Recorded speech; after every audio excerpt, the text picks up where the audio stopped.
Welcome back to Fun with Fountain Pens. Here's a house.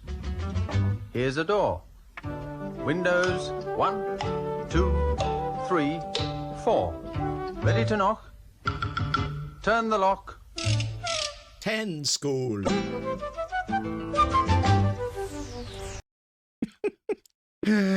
All right, guys, instead of a fountain pen, I'm actually starting with a keyboard. This is my keyboard. Because I work in technology, I'm usually living and working in very, very artificial environments. Lots of LED lighting, lots of HVAC systems, all of that sort of stuff. And over time, I've developed a taste for natural materials, one of which is this wooden keyboard. It was handmade from French walnut in a little town called Ory. Ory is in the west. It's in the Loire Valley. And they make these beautiful keyboards, or at least they once did. They hand carve all of the keys from a single piece of walnut, and you could buy them up until they went out of business about, 10 years ago for a huge amount of money, and I absolutely love it. It is wonderful to have a keyboard that is actually natural materials. It's quite an antidote to the artificial environments that I work in. I loved it so much, I wanted a pen to match it. So I got a guy to make one for me, and there is quite a story behind it. This is a kitset pen made from French walnut. Now, what happens, you get these guys, older gentlemen, they get into retirement and they look to sort of adopt a few of their hobbies and things like that, which is pretty cool.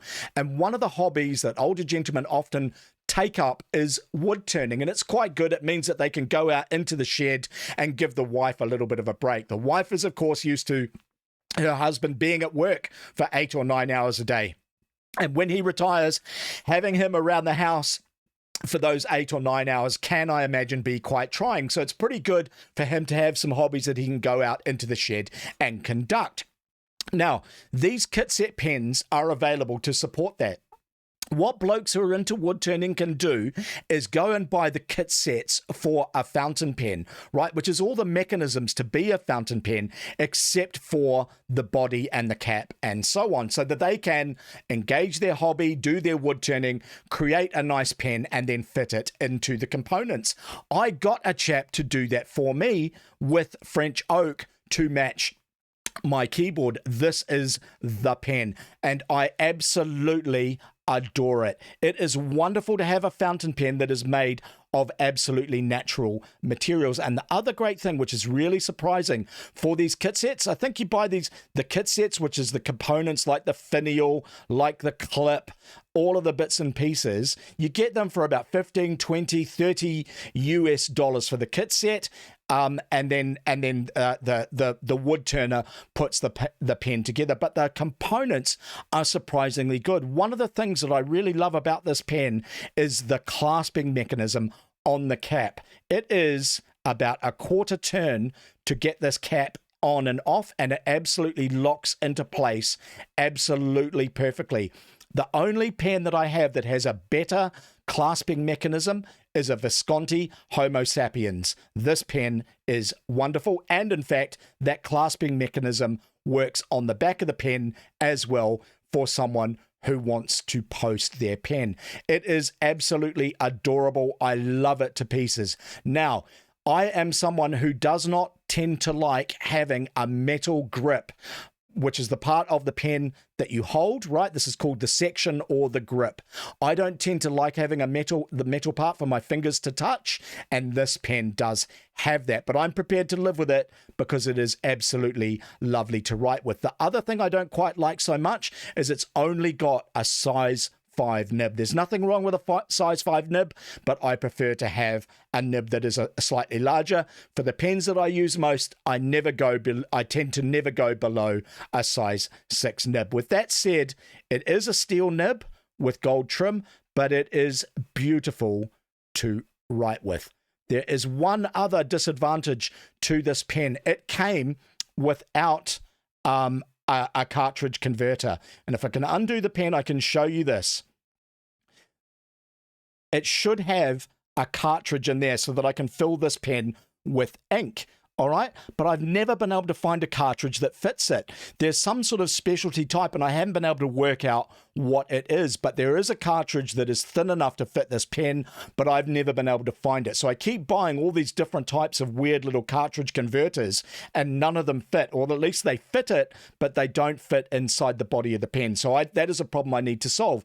Now, what I could do is I could use this pen as an eyedropper. Rather than being using a cartridge, I could just fill it up with ink and let it and just let it slosh around and naturally fill the fountain pen. The problem with that is that they do tend to burp. If you use a pen as a eyedrop filler, they do tend to burp ink a little bit, and you need to be pretty careful. The other thing is, I don't want to stain this pen because it's untreated French oak. The problem is, if I put a whole bunch of ink inside this, it is going to stain the wood internally, and it means that if I change color, I might get a bit of bleed from the previous color. So the end result is, until I can come up with a cartridge, find a cartridge that fits this pen, I'm stuck just using it as a dip. Which brings me on to the ink. All right, today's ink, which you can barely see on the page, it's called the Encre du Désert. It is an homage to the French writer Antoine, what's his name? Saint-Exupéry. He's a French author who's really famous for writing a book called the Little Prince, which children read. Now, I've never actually read it, but to celebrate his work as an author, Montblanc released an ink celebrating his work. It is this one. This is the Montblanc Petit Prince homage to Saint-Exupéry.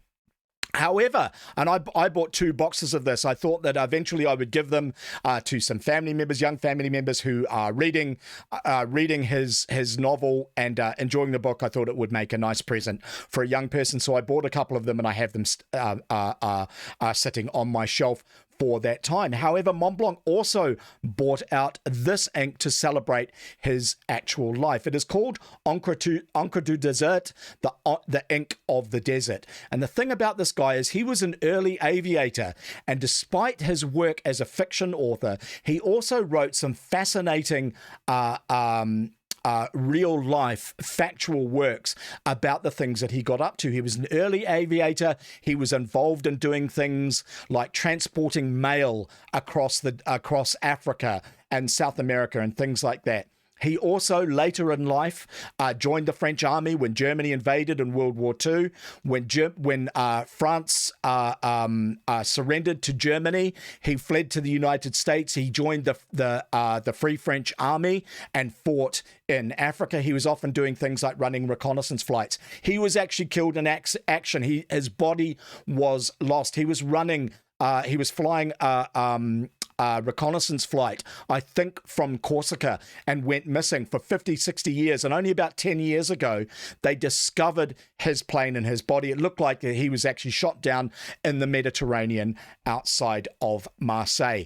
To coincide with the discovery of his remains, Montblanc released this Ink of the Desert color, which is kind of a mulberry. I splattered a little bit earlier so you could see what it looks like dried. It is this beautiful, almost brick red, and it really does remind me of some of the flora and the foliage that you get in desert climes. So it is quite a wonderful combination, and I do think it goes very, very well with the oak, and this is very much a French combination. So here we have the Ink of the Desert. That is your ink for the for this week, celebrating Antoine Saint-Exupéry, and a handmade kit set fountain pen in French oak. Guys, I hope you enjoyed that. I've got 15 minutes left to go in the episode. You are watching Simon TV.